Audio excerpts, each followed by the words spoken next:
मैं हेमा गिरा और मेरे YouTube चैनल पर आप सभी का स्वागत है। आज हम लोग ऑपरेशन रिसर्च का एक टॉपिक पढ़ेंगे जिसका नाम है ट्रांसपोर्टेशन प्रॉब्लम। ये टॉपिक हमारा इंजीनियरिंग मैथ्स में भी है। तो क्या है ये ट्रांसपोर्टेशन प्रॉब्लम?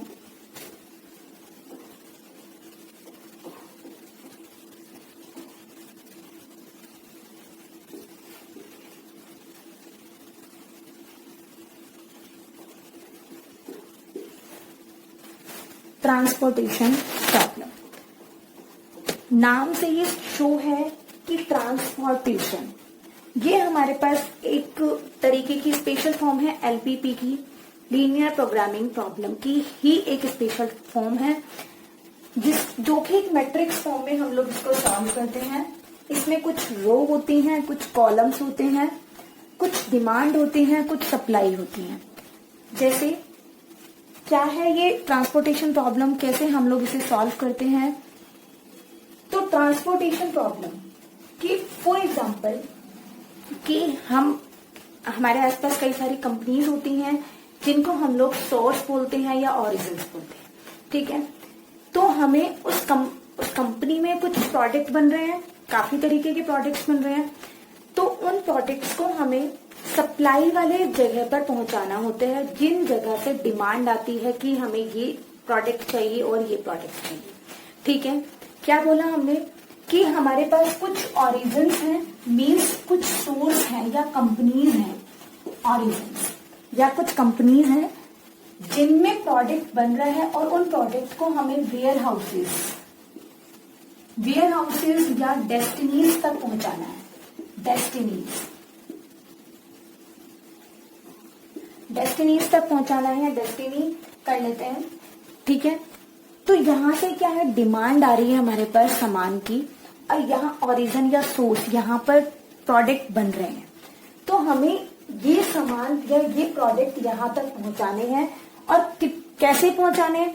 अब कुछ वेयर हाउसेस कंपनी के पास होते हैं, कुछ वेयर हाउसेस कंपनी से दूर होते हैं, कुछ बहुत दूर होते हैं। मीन्स हमें ट्रांसपोर्ट के जरिए हमें अपना सामान सप्लाई करना है। क्लियर? जितनी भी डिमांड आ रही है हमें उन सामान को ट्रांसपोर्ट के जरिए सप्लाई करना है और इस तरीके से सप्लाई करें कि कोई भी डेस्टिनी ब्लैंक ना रहे, मतलब सब सारे डेस्टिनीज की डिमांड कंप्लीट हो जाए और हमारा जो ट्रांसपोर्टेशन का कॉस्ट आएगी वो मिनिमम से मिनिमम आए। तो हमारा ट्रांसपोर्टेशन प्रॉब्लम सॉल्व करने का मेन मोटिव क्या है कि हमारा जो ट्रांसपोर्टेशन का खर्चा है या ट्रांसपोर्टेशन की कॉस्ट है वो मिनिमम से मिनिमम आए। क्या है वो? मिनिमम से मिनिमम आए और सारे डेस्टिनीज की डिमांड भी कंप्लीट हो जाए। जैसे हम लोग इसकी टेबुलर फॉर्म समझ रहे हैं। सपोज ये सोर्स है हमारे पास या ओरिजिन है कुछ O1, O2, O3, O4। Clear? हम 4 ही लेके चल रहे हैं। सपोज ये सोर्सेज हैं और ये डेस्टिनीज हैं, 2 डेस्टिनी या डेस्टिनेशन, 2 डेस्टिनेशन हमने मान ली, थोड़ा ऊपर लिख लेते हैं, D1, D2, D3 and D4। Suppose ये डेस्टिनेशन है हमारे पास, ठीक है। इन डेस्टिनेशंस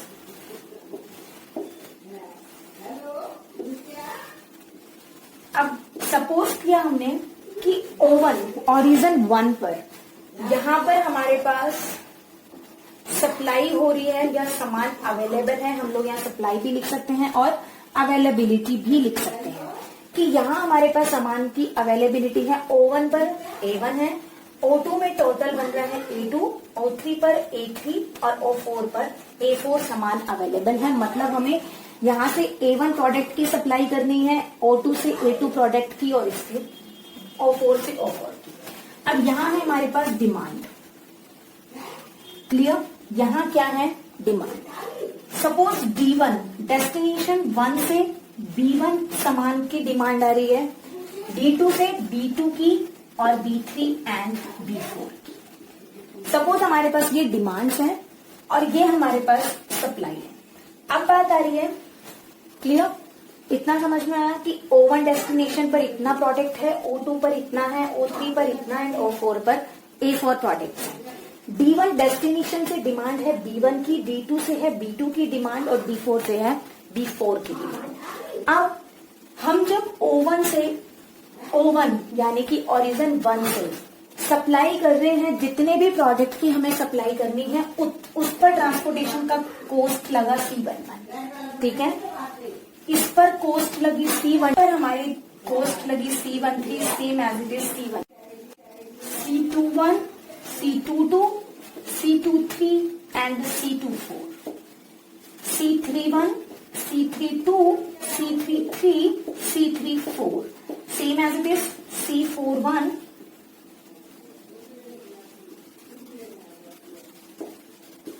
एंड C4। क्लियर हुआ कि ओरिजिन 1 से डेस्टिनेशन 1 पर जब हम ट्रांसपोर्ट के जरिए प्रोडक्ट पहुंचा रहे हैं तो उसकी कोस्ट आई C11, इसकी कोस्ट C12, इसकी C13 and C41 same as it is हम लोगों ने सबकी कोस्ट लिखी, ठीक है। तो ये हमारी क्या है, टेबुलर फॉर्म है किसकी, ट्रांसपोर्टेशन प्रॉब्लम की। अब हमें इसे सॉल्व करना है किस तरीके से कि जितना भी सप्लाई कर रहे हैं ये हमारी जो कोस्ट है वो मिनिमम से मिनिमम है, ठीक है। तो ट्रांसपोर्टेशन प्रॉब्लम का ये हमारे पास क्या था, थ्योरेटिकल मेथड था। अब बात आती है मैथमेटिकल फॉर्म की कि मैथमेटिकल फॉर्म क्या है हमारे पास इसका। अब मैथमेटिकल फॉर्म है हमारे पास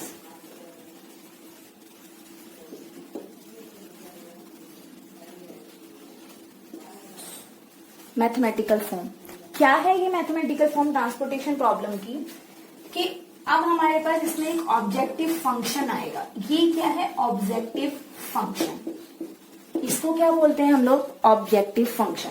मिनिमम ऑफ जेड, क्योंकि हमारे पास ये जेड है ऑब्जेक्टिव फंक्शन, तो इसकी कोस्ट क्या आनी चाहिए हमारे पास, मिनिमम से minimum. Minimum of Z is equals to, अब देखिए सपोज हमारे पास डेस्टिनेशन 1 से B1 की सप्लाई आ रही है, तो अब ये B1 डिमांड आ रही है, सॉरी, तो ये B1 डिमांड इन चारों से कंप्लीट होगी और O1 से क्या है, A1 सप्लाई हो रही है, तो ये A1 प्रोडक्ट इन चारों पर जाएगा।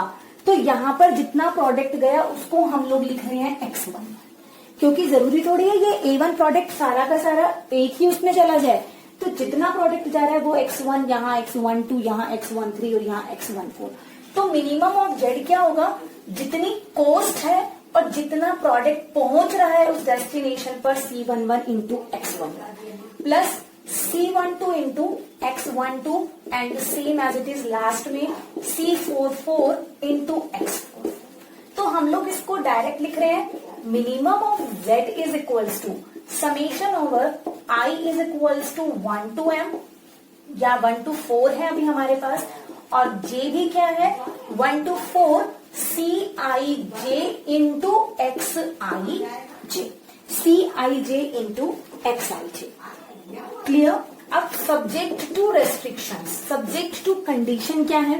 अब यहाँ पर हमारे पास दो तरीके के कांस्टेंट आएंगे, एक आएगा सप्लाई कांस्टेंट और एक आएगा हमारे पास demand constant.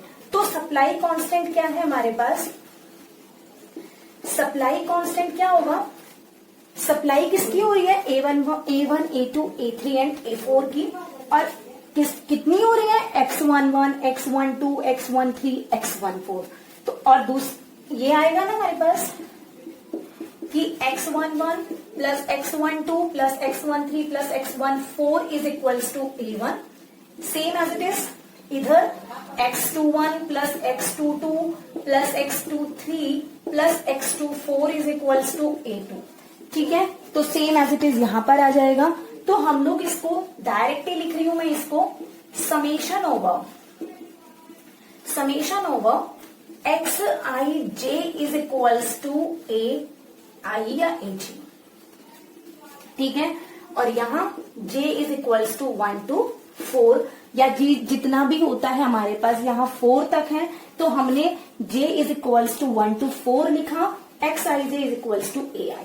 Same as this demand constant जब हम लोग लिखेंगे, डिमांड कांस्टेंट में X11, X21 plus X31 plus X41 is equals to B1, X12 plus X22 plus X32 plus X42 is equals to B2। तो यहां हम लिख रहे हैं summation X I J is equals to B J. तो यहाँ i is equals to 1 to 4 और j की वैल्यू कितनी होगी 1 to 4 और यहाँ i की वैल्यू कितनी है 1 to 4 और यहाँ j की वैल्यू है 1 to 4। अब यहाँ पर एक चीज हमारी सबसे वेरी फर्स्ट क्या होगी कि जितनी हमारे पास सप्लाई आ रही है, कि जितनी हमारे पास ये सप्लाई आ रही है टोटल इसका किसके इक्वल होना चाहिए, टोटल डिमांड के इक्वल होना चाहिए। क्या बोला हमने कि जितनी टोटल सप्लाई आ रही है उतनी ही हमारे पास टोटल डिमांड आनी चाहिए। Summation over A I is equals to summation over B G. ये हमारे पास क्या है, बैलेंस्ड ट्रांसपोर्टेशन प्रॉब्लम की कंडीशन। सबसे पहले हम लोगों ने क्या पढ़ा, एक बार रिवाइज कर लेते हैं। सबसे पहले हमने ट्रांसपोर्टेशन प्रॉब्लम की टेबुलर फॉर्म समझी, जिसमें हमारे पास कुछ ऑरिजिन्स हैं और कुछ डेस्टिनेशंस हैं। ऑरिजिन से सप्लाई हो रही है इन प्रोडक्ट्स की और डिमांड आ रही है इन डेस्टिनेशन से इन की, और ये कॉस्ट लग रही है O1 से D1 डेस्टिनेशन तक जो प्रोडक्ट पहुंच रहा है, जितना प्रोडक्ट पहुंच रहा है, जितनी D1 डेस्टिनेशन की O1 से डिमांड है, ये डिमांड इस चारों की लिखी है O1, O2, O3, O4 की टोटल डिमांड है B1 और D2 की टोटल डिमांड इन चारों ओरिजिन से है B2, same as it is इसकी और सेम एज इट इज इसकी। तो D1 डेस्टिनेशन पर जितना सामान पहुंच रहा है वो है X11 और जितनी कॉस्ट लग रही है वो है C11, same as it is C12 cost है और X12 प्रोडक्ट पहुंच रहा है और यहाँ पर बाकी भी एज इट इज। हमारे पास ट्रांसपोर्टेशन प्रॉब्लम दो तरीके की होती है। एक होती है बैलेंस्ड ट्रांसपोर्टेशन प्रॉब्लम, एक है हमारे पास बैलेंस्ड ट्रांसपोर्टेशन प्रॉब्लम, जिसमें हमारे पास क्या कंडीशन है कि summation over A I is equals to summation over BJ, means total supply या total availability is equals to होनी चाहिए टोटल डिमांड की। Total demand clear, total availability या total supply is equals to total demand. और जब ऐसा नहीं होगा, means total supply is not equals to total demand होगी, तो वो ट्रांसपोर्टेशन प्रॉब्लम हमारी होगी क्या, अनबैलेंस्ड ट्रांसपोर्टेशन प्रॉब्लम। तो फर्स्ट तो है हमारी बैलेंस्ड और सेकंड है हमारी अनबैलेंस्ड ट्रांसपोर्टेशन प्रॉब्लम। अनबैलेंस्ड में क्या होगा, summation over A I is not equals to summation over BJ. तो ये था हमारा ट्रांसपोर्टेशन प्रॉब्लम का बेसिक कंसेप्ट। इसमें हमने मैथमेटिकल फॉर्म भी पढ़ी। मैथमेटिकल फॉर्म में क्या है, minimum of Z is equals to summation over I is equals to 1 to 4, J is equals to 1 to 4 C I J into X I J, और subject to constant हमारे पास दो हैं, summation over X I J is equals to A I और summation over X I J is equals to B J, और last क्या होगा, summation A I is equals to summation B J. तो अब हम लोग क्या करते हैं, ये था हमारा बेसिक कंसेप्ट। अब हम लोग इसके ट्रांसपोर्टेशन प्रॉब्लम सॉल्व करने के मेथड्स पढ़ते हैं कि कितने मेथड्स हमारे पास इसको सॉल्व करने के लिए होते हैं। अब हम लोग ट्रांसपोर्टेशन प्रॉब्लम को सॉल्व करने के मेथड्स पढ़ रहे हैं कि कितने मेथड्स हैं हमारे पास बेसिक फिजिकल सॉल्यूशन फाइंड करने के।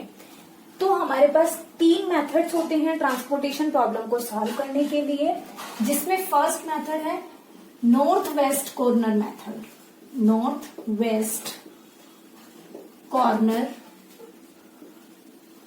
मेथड। सेकेंड हमारे पास है lowest cost entry method, lowest cost entry method. And third and important है हमारे पास Vogel's approximation methods, Vogel's approximation method.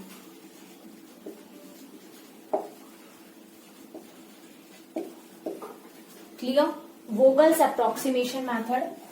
अगर एग्जाम्स में हमारे पास क्लियर दे रखा है कि हमें नॉर्थ वेस्ट से करना है या लोवेस्ट कोस्ट से करना है या इससे करना है, तो हम लोग जो भी हमें दे रखा है उससे करेंगे। अदरवाइज अगर उसने कुछ भी मेंशन नहीं किया है तो हम लोग वोगल्स अप्रोक्सीमेशन से हमारे क्वेश्चंस को सॉल्व करते हैं। अब हमें क्या करना होता है कई बार कि जो भी सॉल्यूशन आता है उसकी ऑप्टिमेलिटी फाइंड करनी होती है कि हमारा जो सॉल्यूशन आया है वो ऑप्टिमल है या नहीं है। मींस कि अभी हम लोग जितनी कॉस्ट आई है उससे भी मिनिमम हम कॉस्ट कर सकते हैं या नहीं कर सकते। तो उसको हम लोग जब चेक करते हैं तो हम लोग वोगल्स अप्रोक्सीमेशन मेथड्स में ही चेक कर सकते हैं। उसको हम लोग बोलते हैं ऑप्टिमेलिटी। हमारे पास एग्जामिन करते हैं जब हम लोग ऑप्टिमेलिटी टेस्ट करते हैं, ऑप्टिमेलिटी टेस्ट जब हम करते हैं तो उस टेस्ट को हम लोग बोलते हैं मोदी मेथड। इसको हम लोग यूनिट पेनल्टी मेथड भी बोलते हैं, unit penalty method. Vogel's approximation method को ही यूनिट पेनल्टी मेथड बोलते हैं। तो हम लोग इन 3 मेथड्स का डिस्कशन करेंगे। अगर हमारी प्रॉब्लम बैलेंस्ड है तो हम लोग इन दोनों को इजीली अप्लाई कर सकते हैं, ठीक है। और वोगल्स अप्रोक्सीमेशन का हम लोग यूज बैलेंस ट्रांसपोर्टेशन में भी करेंगे और अनबैलेंस्ड में भी सॉल्व करेंगे। तो सबसे पहले हम लोग north west corner method solution पढ़ते हैं इसका, कि कैसे करते हैं हम लोग नॉर्थ वेस्ट कॉर्नर मेथड से क्वेश्चन को सॉल्व। तो अब हमारा क्वेश्चन है ये कि solve the following transportation problem. हमें इस ट्रांसपोर्टेशन प्रॉब्लम को किस मेथड से सॉल्व करना है? North west corner method. North west corner method से हम लोगों को इस क्वेश्चन को सॉल्व करना है। और क्वेश्चन में क्या है, एक ट्रांसपोर्टेशन प्रॉब्लम गिवन है हमारे पास और हमें इस ट्रांसपोर्टेशन प्रॉब्लम की कॉस्ट को मिनिमम करना है। अब ये है क्या हमारे पास, फ्रॉम ओरिजिन्स 3 ओरिजिन्स गिवन है, O1, O2 and O3। 4 destinations हैं, D1, D2, D3 and D4, जिनकी कॉस्ट हमारे पास है 13, 11, 15, 40 एंड अदर्स। अब हमारे पास O1 डेस्टिनेशंस पर कितने यूनिट अवेलेबल हैं? 20, यानी कि हम O1 डेस्टिनेशन से सिर्फ 20 यूनिट्स की ही सप्लाई कर सकते हैं। O2 डेस्टिनेशन से या O2 ओरिजिन से हम 60 यूनिट्स की सप्लाई कर सकते हैं। 60 प्रोडक्ट ही हमारे पास अवेलेबल है। और O3 पर हम बात करें तो 70 प्रोडक्ट हमारे पास अवेलेबल है। Same as it is D1 पर 30 डिमांड आ रही है, D1 डेस्टिनेशन से 30 की, D2 डेस्टिनेशन से 30 की डिमांड, D3 से 40 की और D4 से 50 की। अब वेरी फर्स्ट स्टेप, अब हम इसको स्टेप वाइज स्टेप सॉल्व करते हैं। सबसे पहला स्टेप हमारा क्या होता है, ये देखना, ये चेक करना कि हमारी ट्रांसपोर्टेशन प्रॉब्लम जो गिवन है वो बैलेंस्ड ट्रांसपोर्टेशन प्रॉब्लम है या नहीं है।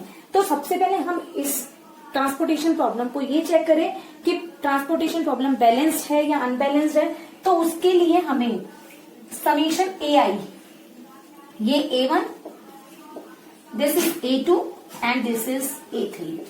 तो समेशन ओवर में AI कितना होगा हमारे पास? 60 + 20 80, 80 + 70 150। तो ये हमारे पास कितनी हो गई? अवेलेबिलिटी हो गई 150। ये हम डिमांड मान लिया हमने, D1 पर डिमांड है B1 की, इस पर B2 की, इस पर B3 की डिमांड है और इस पर B4 की डिमांड है। तो BJ समेशन ओवर BJ का मीनिंग है B1 + B2 + B3 + B4। जब हम लोग इनको ऐड करते हैं 30 + 30 60, 60 + 40 100, 100 + 50 150। तो हमारे पास summation AI is equals to summation over BJ। Summation AI यहां हमारे पास summation AI is equals to summation over BJ is equals to 150 हमारे पास हो गया। अब क्या करना है हमें इसमें, अब हमें ये देखना है कि D1 डेस्टिनेशन पर कितना सामान जा सकता है। जैसे यहां देखिए O1 से 20 यूनिट सप्लाई हो रही है, पर डिमांड D1 डेस्टिनेशन पर कितनी है? 30। अब हमें इसको सॉल्व करने के लिए क्या करें, क्वेश्चन के नॉर्थ वेस्ट कॉर्नर मेथड। तो हम लोग सबसे पहले नॉर्थ वेस्ट कॉर्नर कौन सा होगा हमारा? 13। हम लोग इस कॉर्नर से स्टार्ट करते हैं। अब हम इस न्यू टेबल में क्या करेंगे, O1, O2 and O3, D1, D2, D3 and D4।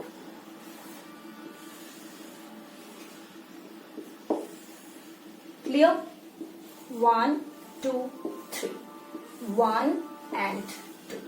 और यहाँ ए आई क्या है हमारे पास 20, 60, 70, 20, 60, 70 एंड बी जे कितने हैं 30, 30, 40 एंड 50। अब देखिए क्या करें, अब ये जो कॉस्ट गिवन है मैं इन्हें यहां पर लिख रही हूं 13, 11, 15 एंड 40, 17, 14, 12 एंड 13, 18, 18, 18, 18, 15 एंड 12। अब ये नॉर्थ वेस्ट कॉर्नर मेथड से सॉल्व करने के लिए हमने क्या करा, चाहे हम किसी भी मेथड से सॉल्व करें, नॉर्थ वेस्ट से, वोगल्स अप्रोक्सीमेशन से, चाहे लोवेस्ट कॉस्ट मेथड से, हम सबसे पहले हमारी टेबल को इस तरीके से सॉल्व लिख लेते हैं। अब हमें क्या करना है, अब D1 डेस्टिनेशन पर डिमांड कितनी है 30 की, हमें सबसे पहले नॉर्थ वेस्ट मेथड हमारा है नॉर्थ वेस्ट कॉर्नर मेथड, तो हम सबसे पहले नॉर्थ वेस्ट कॉर्नर को सेलेक्ट करते हैं। क्लियर? तो इस कॉर्नर में D1 में यानी कि O1 ओरिजिन से D1 डेस्टिनेशन पर कितना सामान पहुंचेगा, ये देखिए। अब थोड़ा सा ये कंसेप्ट हमारा समझने का है कि D1 पर डिमांड है 30 की और O1 से काम लेने, हमें सिर्फ O1 और D1 से काम है। नॉर्थ वेस्ट कॉर्नर मेथड में सबसे पहला काम हमें O1 और D1 से है। कॉलम 1-1, इसको हम नाम दे रहे हैं 1-1 कॉलम से हम लोग अभी काम कर रहे हैं। 1-1 कॉलम पर देखें तो हमें मिनिमम फिल करना है किससे, 20 और 30 से। मीनिंग इसका मतलब क्या है कि D1 से डिमांड, D1 पर डिमांड तो है 30 की, पर O1 पर सामान अवेलेबल है 20 का। जितना सामान अवेलेबल होगा हम लोग उतनी ही तो सप्लाई करेंगे। ये थोड़ी है कि डिमांड 50 की आ रही है और सामान हमारे पास 20 है तो हम लोग 50 दे ही नहीं सकते, क्योंकि सामान हमारे पास सिर्फ 20 है।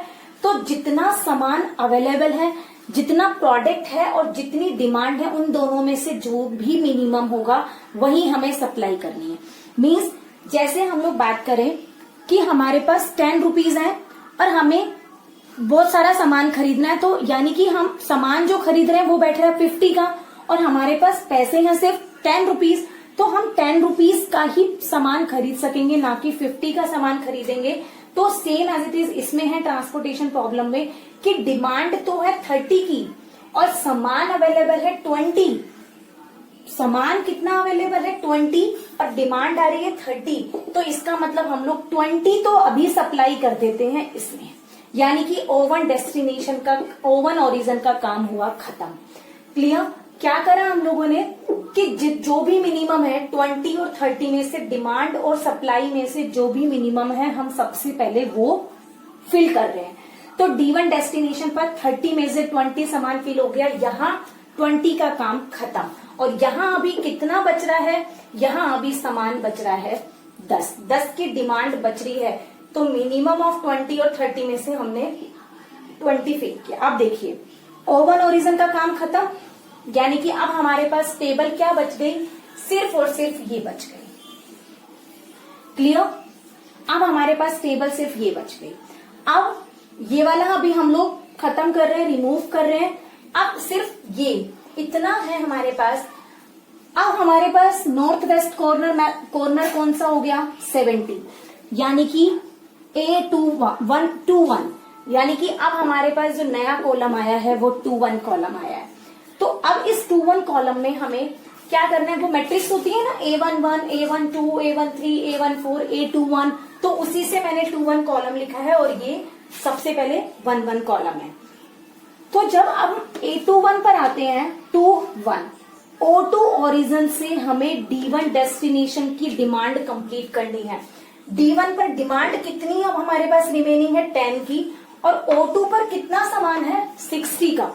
कितनी अवेलेबिलिटी है 60 की और डिमांड है सिर्फ 10 की, क्योंकि 20 हम लोग कंप्लीट कर चुके हैं।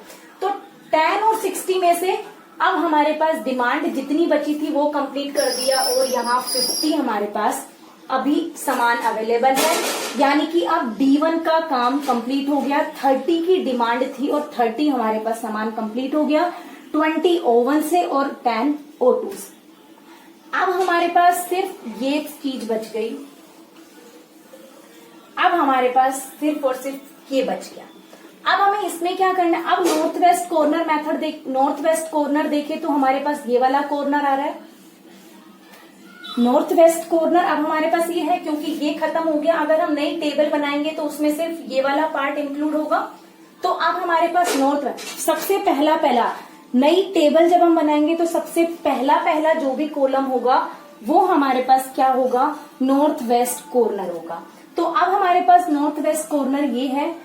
तो अब इस नॉर्थ वेस्ट कॉर्नर में D2 डेस्टिनेशन है। D2 डेस्टिनेशन में हम इसमें सामान फिल नहीं कर सकते क्योंकि ये वाला हमारे पास 20 जो ओवन पर अवेलेबल था वो D1 पर ही पहुंच गया। अब इस D2 पर 30 की डिमांड है और O2 पर 50 सामान अवेलेबल है, तो हम लोग 30 डिमांड कंप्लीट हो रही है पूरी D2 में ही। D2 की डिमांड 30 कंप्लीट हो गई, पर अभी O2 पर कितना सामान बच गया, 20 का। O2 पर हमारे पास कितना बच गया, 20। ठीक है, क्या हुआ, D2 की डिमांड कंप्लीट होते के साथ D2 का कॉलम खत्म, हमने डैश डैश से फिल कर दिया। फिर D3 की अब हमारे पास जो न्यू टेबल आएगी वो ये वाली है। न्यू टेबल में सिर्फ ये लास्ट के 2x2 की। अब इसमें नॉर्थ वेस्ट कॉर्नर ये वाला है। अब देखिए D3 पर डिमांड कितनी है, 40। D3 पर डिमांड है 40 और O2 पर सामान अवेलेबल है 20 का। तो जितना सामान अवेलेबल है हम लोग उतना पहुंचा देते हैं, बाकी दूसरे से फिल करेंगे। तो 20 का काम खत्म होकर यहाँ पर कितना बच गया, 20। क्लियर। तो अब हमारा O2 ओरिजिन का भी काम फिनिश। अब सिर्फ हमारे पास ये दोनों बच गए, इसमें नॉर्थ वेस्ट कॉर्नर है ये। तो D3 पर डिमांड है 20 की और O3 पर अवेलेबल है 70। तो अभी हमने D3 पर 20 की डिमांड कंप्लीट करके यहाँ बच गया 50। अब यहाँ भी 50 और यहाँ भी 50 सामान अवेलेबल है, तो ये हो गया 50। अब देखिए ये जो हमारे पास हमने जो ये सर्कल्स फॉर्म में लिखे हैं इनको हम लोग बोलते हैं एलोकेशंस। क्या बोलते हैं हम लोग, एलोकेशंस। अब ये हम लोग ये नहीं मानेंगे कि कितने भी हो सकते हैं ये एलोकेशंस। इन एलोकेशंस के नंबर होंगे m प्लस n माइनस 1। क्या होगा, m plus n minus 1। m क्या है, जितने हमारे पास ओरिजन्स हैं।